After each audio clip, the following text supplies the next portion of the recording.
Hello friends, welcome to Madurai kitchen. இன்றைக்கி நம்ம சேனலில் இந்த 2 பொருள் இருந்தால் டீ போடுற நேரத்தில் மொறுன்னு இப்படி செய்யுங்க. ஒரு சூப்பரான டேஸ்டியான ஒரு டீ டைம் ஸ்நாக்ஸ் தான் பார்க்க போகிறோம்.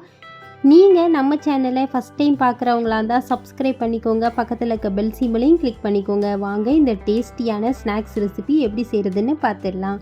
ஃபஸ்ட்டு இந்த ரெசிபி பண்ணுறதுக்கு நான் ஒரு முட்டைக்கோஸ் எடுத்திருக்கேன். நான் சின்ன சைஸ் அளவு முட்டைக்கோஸ் எடுத்திருக்கேன்.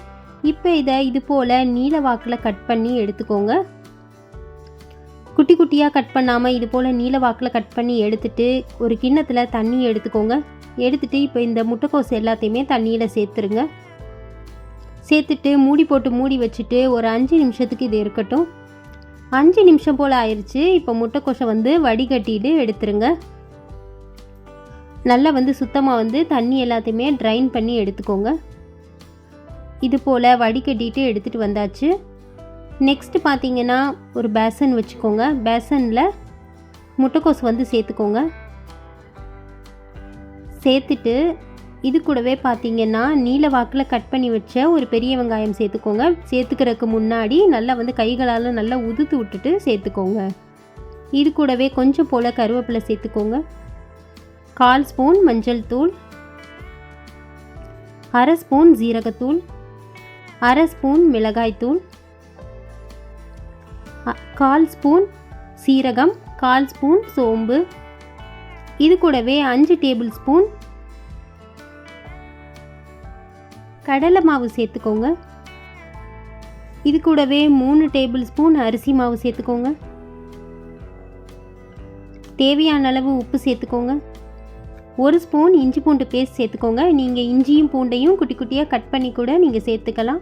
கொஞ்சம் போல் மல்லி இலை சேர்த்துட்டு தண்ணி எதுவும் சேர்க்காமல் ஒரு முறை கைகளாலே பார்த்தீங்கன்னா நல்லா கலந்து எடுத்துக்கோங்க. சேர்த்துருக்க பொருட்கள் எல்லாமே ஒட்டி பிடிக்கிற அளவுக்கு கைகளாலே நல்லா அழுத்தம் கொடுத்து பிசைஞ்சுக்கோங்க. இது போல் நெக்ஸ்ட்டு தண்ணி சேர்த்து பிசைய போகிறோம். ஒரு 3 டேபிள் ஸ்பூன் அளவு தான் தண்ணி தேவைப்படும். தெளித்து விட்டு பிசைஞ்சுக்கோங்க.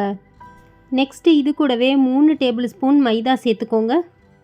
சேர்த்துட்டு நல்லா கலந்து விட்டுட்டு நெக்ஸ்ட்டு கடாய் வச்சு எண்ணெய் ஊற்றி சூடு பண்ணிக்கோங்க. நல்லா ஹை ஃப்ளேமில் வச்சுட்டு சூடு பண்ணிவிட்டு கொஞ்சம் கொஞ்சமாக பிசைஞ்சு வச்சதில் எடுத்து உருண்டைகளாக எடுத்து உள்ளே போட்டுருங்க. கைகளில் கொஞ்சம் எண்ணெய் அப்ளை பண்ணிக்கோங்க. அப்ளை பண்ணி எடுத்துட்டு மீடியம் சைஸ் உருண்டைகளாக இது போல் செஞ்சுக்கோங்க. எண்ணெய் பார்த்தீங்கன்னா ஃபஸ்ட்டு நல்லா ஹை ஃப்ளேமில் வச்சுக்கோங்க. அப்புறம் உருண்டைகளை நம்ம போடும்போது பார்த்தீங்கன்னா மீடியம் ஃப்ளேமில் வச்சுக்கோங்க. இது போல் திருப்பி விட்டுட்டே இருங்க. ரொம்ப ஹை ஃப்ளேமில் வச்சிட்டிங்கன்னா வெளியே கரிஞ்சிரும், உள்ள மாவாக இருக்கும். ஸோ மீடியம் ஃப்ளேமில் வச்சுட்டே நல்லா திருப்பி போட்டு கிறிஸ்பியாக கோல்டன் ப்ரௌன் கலர் ஆகிற வரைக்கும் பொரிச்சு எடுத்துக்கோங்க. அவ்வளோதான், நம்மளுடைய டேஸ்டியான ஈவினிங் ஸ்நாக்ஸ் முட்டைக்கோஸ் போண்டா சூப்பராக ரெடி ஆயிடுச்சு. அவ்வளோ ஒரு கிறிஸ்பியாக மொறுமொறுப்பாக அவ்வளோ ஒரு டேஸ்டியான ஒரு ஈவினிங் ஸ்நாக்ஸ் ரெசிபி. கண்டிப்பாக நீங்களும் இந்த ரெசிபியை ட்ரை பண்ணி பாருங்கள். இந்த ரெசிபி உங்களுக்கு பிடிச்சிருந்தா லைக் பண்ணுங்கள், ஷேர் பண்ணுங்கள். உங்களுடைய கருத்துக்களை எனக்கு கமெண்ட்டில் சொல்லுங்கள். மேலும் நிறைய ஸ்நாக்ஸ் ரெசிபி நம்ம சேனல் பேஜில் இருக்குது, போய் பாருங்கள் ஃப்ரெண்ட்ஸ். மேலும் நிறைய ஸ்நாக்ஸ் ரெசிபியோட லிங்க் எல்லாமே நான் டிஸ்கிரிப்ஷனில் கொடுக்குறேன், அதையும் போய் பாருங்கள் ஃப்ரெண்ட்ஸ். நெக்ஸ்ட் வீடியோவில் பார்க்கலாம். பாய்.